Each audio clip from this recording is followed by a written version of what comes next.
is in the Bhagavad Gita this beautiful passage when Sri Krishna tells us, I alone create and dissolve the whole universe.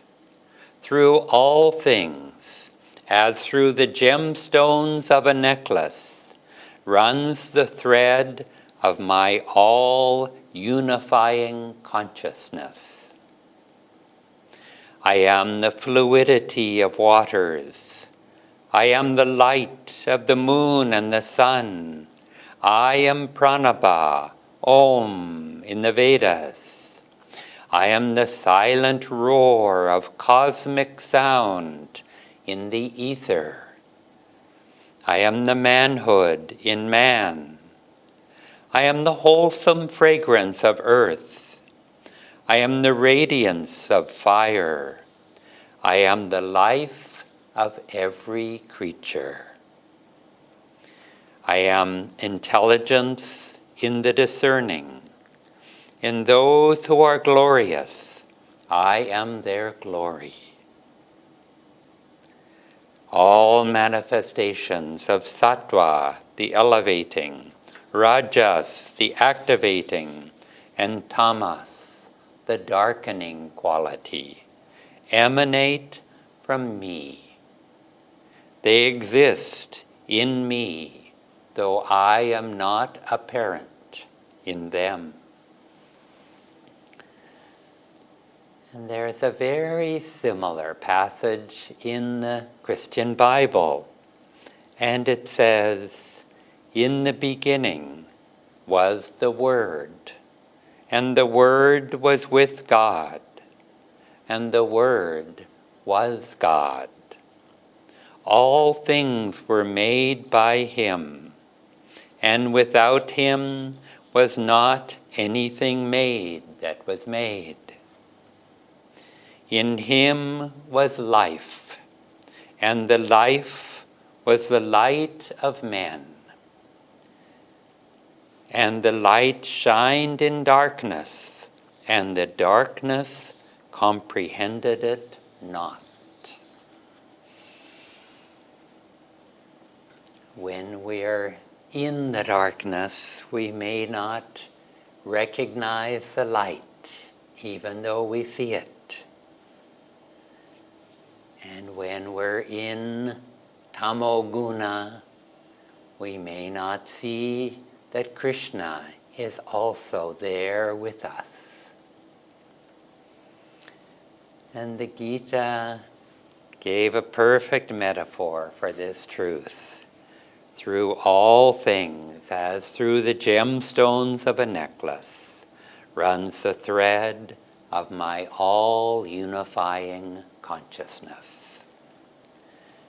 And Krishna is also telling us here that we can identify with the differences of each individual bead of the necklace, or we can identify with that thread, uniting and connecting them all. And it's that thread that gives our life meaning. All we have to do is follow that thread to connect all the beads, all the aspects of our lives. Yogananda ji, as a boy, had a spiritual healing through the power of the photo of Lahiri Mahashaya.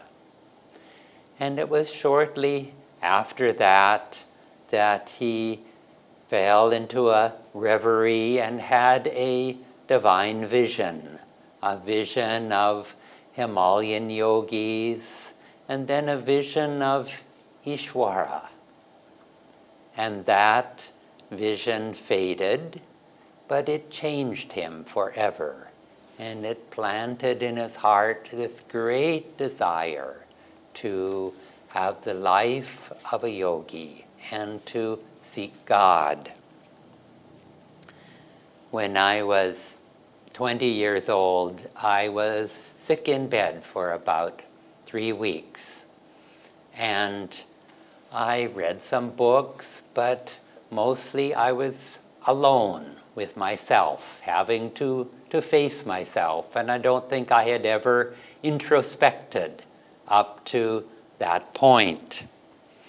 And I needed to. I could see that I wasn't happy with the direction that my life was going in. I was drifting along, being influenced by others, and not able to make positive steps in directions that I wanted. And I was putting out very little energy. And day by day, laying in bed like this, I was forced to look at myself and to gain day by day greater willpower to overcome and to be positive. And when I finally got up from my bed, it was as if I had left an old life and I had started a new life. I immediately started I joined a meditation class, and I became a strict macrobiotic in my diet, and I changed all of my friends. And we need these wake-up calls like this. And it's good also that we seek them out from time to time. And we did exactly that last weekend when we had our New Year's retreat. And we all introspected and chose spiritual resolutions for the new year. And it's enough that we see ourselves like that, just once clearly.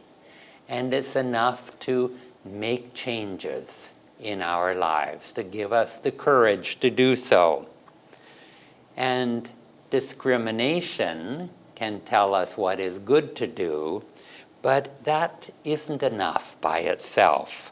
I had known for months that meditation would be a good thing for me to do, but that wasn't enough for me to actually sit down and learn it. And we don't want to, let's say, wake up this coming June and wonder, well, now, what was that resolution that I made back in January? And we forget. And having good intentions is not enough by itself. We need energy. We need willpower, and we need a willingness to change. Yogananda ji said, we need to replace doubts and negative thinking with positive thoughts. Replace negative behavior with positive behavior. A friend of mine was ill for about 3 years, and it took a very long time to discover what his problem was. And he tried various remedies and diets, but nothing seemed to help.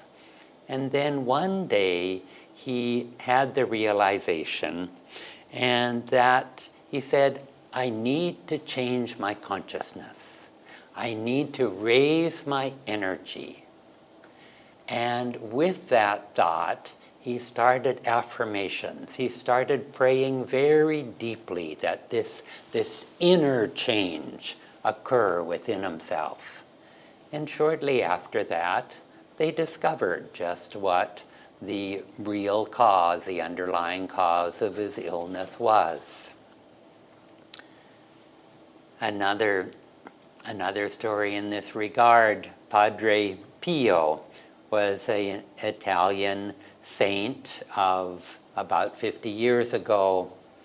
And at one point in his life, he was starting a hospital. He was raising funds, and he had a number of generous, wealthy donors.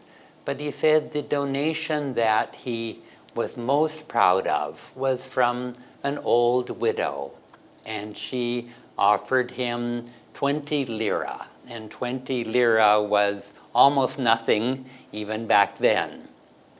And he said to her, no, there's no need for you to donate. You maybe need that money.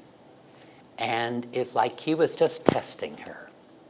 And there entered in her mind a doubt. And she started to doubt herself. And the thought that, oh, my donation isn't worthy. It's not enough money to donate. And he picked up on her thought. And he immediately, he shook her and he said, give me that donation. Give it to me right now. And that shock was enough for her to shake out of her this sense of doubt, this sense of self-doubt, of unworthiness. Swami Vivekananda said that you cannot believe in God until you believe in yourself. And the saints all demand that we leave behind this self-doubt, and that we think positively, that we act positively, that we do this as an act of willpower. And Yoganandaji said, the more that you are in tune with me and refrain from fussing about little things, the better you will be. A steady stream of divine power will flow through you. Thank you. As Keshava quoted from the Bible, in the beginning was the Word, and the Word was with God, and the Word was God. The great masters have told us that God, unmanifest spirit, eternal, unchanging, infinite stillness, or as Adi Shankaracharya defined, Satchidananda, ever conscious, ever existing, and master added ever new bliss, decided to take a part of his consciousness and vibrate it, and from that still center to vibrate the divine consciousness. And so God consciousness became the consciousness in vibration. And that vibration, vibratory creation, became the vibration of Om. And Om, as we know, and even the scientists know, that vibration is the foundation of all creation, of all manifestation. And Om is the vibration of each one of us, of all the various appearances in the universe. And if we want to tune in to our eternal, infinite, unchanging reality, tuning into Om is one of the easiest ways to do it, and the ways that our gurus have taught us to do it. Swami Kriyananda uses the image of a vast ocean. Think of a vast ocean deep. At the bottom of the ocean is unchanging stillness, is peace, is the calm ocean deep that's unchanging. And yet at the surface of the ocean, the wind might stir up the waves, and the waves rise and the waves fall, and they crash and they beat against each other, and yet it doesn't ever change the calmness, the peace, the stillness at the ocean depths. And also, no matter how much Maya whips around on the surface, it doesn't change the level of the ocean. You know, the ocean remains unchanged. And so in identifying with Om, in identifying with that unchanging spirit of all the qualities of the infinite, such as peace, such as love, divine light, everything that is one with God, eternal, infinite. You know, we can identify with that calm ocean deep, or we can identify with the waves on the surface. And that is our battle of life. You know, am I going to focus on what's always changing around me? My change, the change of all my family members, the change of the United States politics, of Indian politics, of dramas going on in the world. Do I want to focus on all the changes, or do I want to focus on what is eternal, what is lasting? And what do I want to identify in myself? Do I want to identify with that part that's growing older, that gets fatter or thinner, or feels good today or feels bad tomorrow, or our moods, or our likes or dislikes? Do I want to identify that as me, or do I want to identify myself as that unchanging of Om that flows through me like a necklace, that flows through every atom, that's vibrating with Om? And so Swami Kriyananda tells us that, you know, we have these three different aspects of ourselves: the causal, the astral, and the physical bodies that sort of make up our manifested individuality, how Om manifested as us. And in the causal realm, our consciousness is it's just one little thought that we're separated from the infinite, eternal ocean of spirit. And if we just change that one thought, I'm one. And we are back united with that ocean of spirit. Now, our astral body has patterns of energy and light.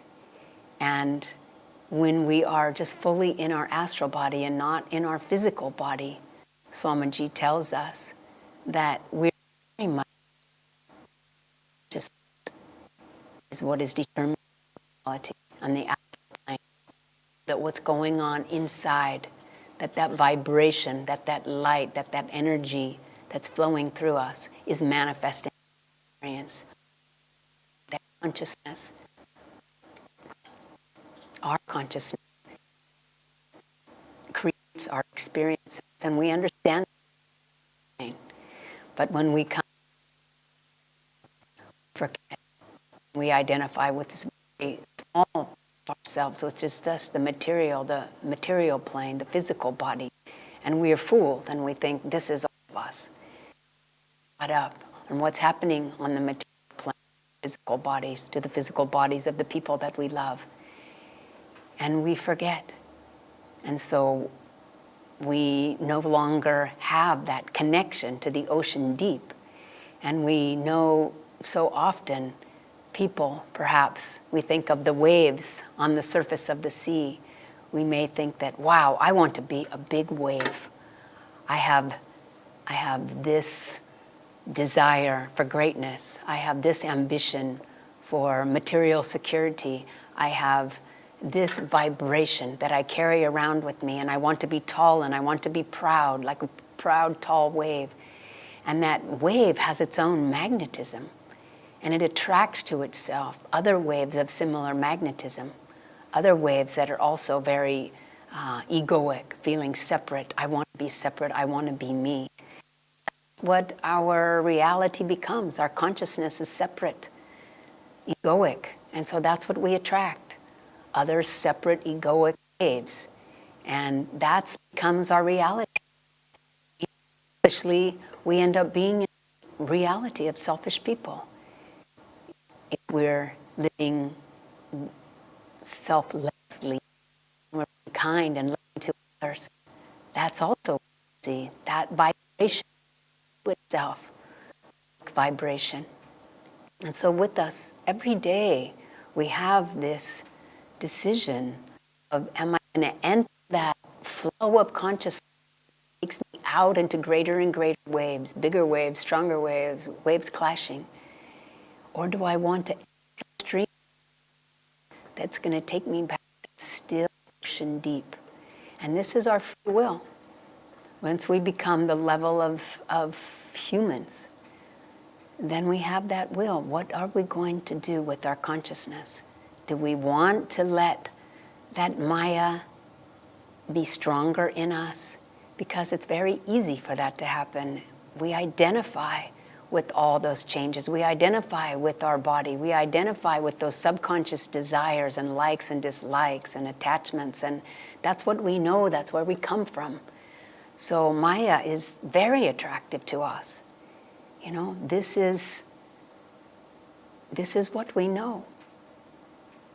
And yet, that soul within us is calling us to enter that stream of Om, that pristine vibration, that ripple that Satchidananda has put out also as a pulsing beam.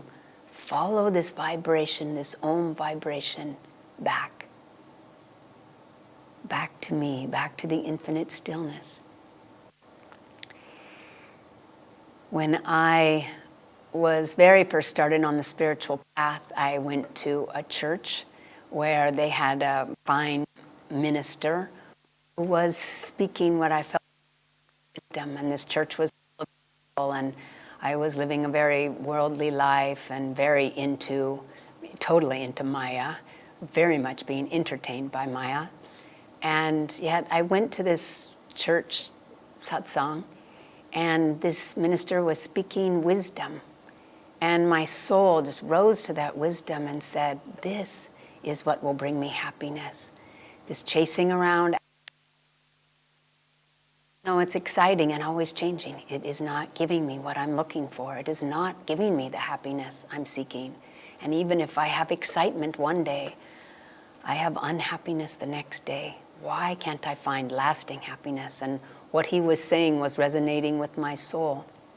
And I said, there was just a part of me. I was so new on the spiritual path, but I said, I actually want to be like him.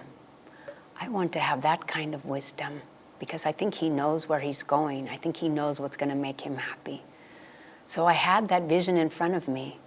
And so when I had that, I started to then be able to judge all my decisions according to, will that make me more like him or make me more just following after every whim and fancy and desire? And I know already that's a dead end. And soon after that, because my vibration started to change and my decisions started to change, I wandered into a temple in Palo Alto.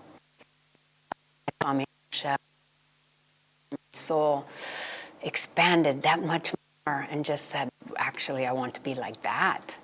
I want to be like her. I want to have that vibration. And then again, suddenly I had a vision of where I wanted to move towards. And again, my magnetism, my vibration, that wave of my wave started to change and attract, change, started to attract friends walking. And then also, of course, Swami Kriyananda. Wow, I know it may not be possible, but I want to be like him. And then, of course, I met the masters. Just like, oh, I want to be like them. I want to have that infinite, eternal, blissful awareness that keeps me always in the consciousness of Satchidananda.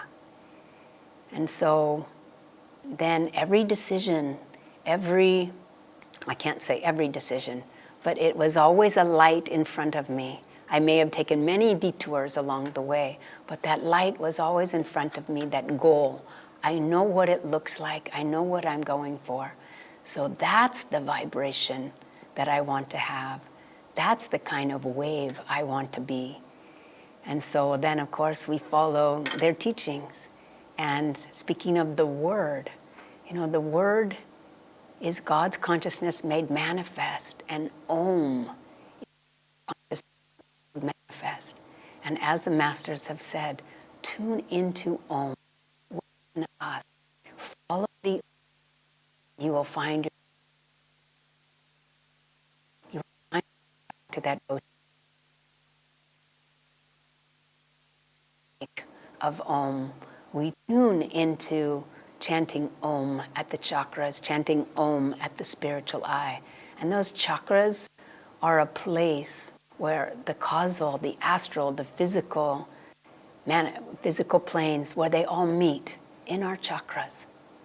So when we connect with those chakras, when we tune in to that reality of our energy pattern, of those energy centers within us, the searchlights of our senses turn inward and our vibration starts to change. We tune into that Om reality, and we can, as Master said, feel that Om is all around us, that you're living in Om, that the ocean of spirit is Om, that the sun is shining Om upon us, that every sound that we hear is Om. In every meditation, Om is within us. Om, Om, come to me, we chanted this morning. Divine Mother, come to me as Om. So they tell us, tune into Om. Dr. Lewis had an experience, a spiritual experience when he was young. Dr. Lewis was Master's first disciple in America. And when he was young, he had a spiritual experience on the steps of his childhood home. And some 20 years later, our Guru, Yogananda ji, went to that home. He was walking up the steps and he stopped on the same step and said, Dr. Lewis, you had a spiritual experience. Because experience of super consciousness that are eternal, those vibrations remain in the ether. And Swami Kriyananda, when he was young and he would fall asleep, as he was falling asleep, a light would come to him and he would look at that light and he would merge into that light. And he'd fall asleep merging into that light. And then when he understood as he grew up that nobody else was having that experience, as young boys do, they didn't want to be different. So he put that experience aside. And it wasn't until decades later, or maybe not decades later, when he was 22 and he was back, when he had come to Mount Washington, to the ashram of Yogananda ji, and he learned the techniques of meditation, and he learned to gaze up into the light and merge into that light. And he said, I had once again the experience of merging into that light, and I hadn't had it in all those years, from when I was very young till now in his early 20s. And he said what was amazing about that experience is that it felt like no time had passed at all. That light was just the same. It was eternal. It's the same exact moment. It was always there. But he hadn't tapped into it from when he was young until then. So that light is always waiting for us. And those experiences that we have of superconsciousness, of peace, of divine love, of Om, they stay with us. And those are the experiences that we carry forward into the astral world, causal world, into our next life. Those are the experiences we really are. We are that vast ocean deep. Remember, Yogananda said, "Away from my ocean, he means get away."